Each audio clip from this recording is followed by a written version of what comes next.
ఒకటి నా ఎంబడి గజ్వేల్లో పనిచేసినటువంటి వ్యక్తి జగిత్యాలలో పనిచేసినటువంటి వ్యక్తి అతను ఇలా చేసి చేసి చేసి విసిగిపోయి ఉన్న భూమిని అమ్ముకొని 45 లక్షలు పెట్టుబడి పెట్టి ఐవిజన్ అని చెప్పేసి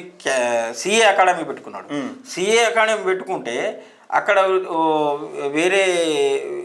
అకాడమీలో అంతకుముందు ఓపెన్ చేసినటువంటి సందర్భంలో కవితక్క మళ్ళీ ఈ పిఏ శరత్ రావు అని అక్కడ డబ్బులు తీసుకొని అది ఓపెనింగ్ చేసి ఆ పరిచయంతో వాడి ఇళ్ళకి వచ్చి నేను ఫ్యాకల్టీగా పనిచేస్తా అని చెప్పేసి నువ్వు మార్కెటింగ్ చూసుకో అని చెప్పేసి ఈయన పెట్టుబడి పెట్టినా నేను మార్కెటింగ్ అన్ని జిల్లాలు తిరుగుకుంటా పిల్లల్ని గ్యాదర్ చేసుకుంటా ఇన్స్టిట్యూట్లో తిరిగి అందరినీ అక్కడికి తీసుకపోతే వాడు వీడిని అడ్డం పెట్టుకొని ఏం చేసిందంటే వాడు ఈ పిల్లలందరినీ తీసుకుపోయి హిమాయత్ నగర్లో ఒక ఇన్స్టిట్యూట్ పెట్టిండు. ఇన్స్టిట్యూట్ పెట్టి అన్ని పెట్టిండు. ఈయన అన్ని తిరుగుడు, అన్ని జిల్లాలు తిరుగుడు, అన్ని జిల్లాలు తిరిగి అందరినీ గ్యాదర్ చేసి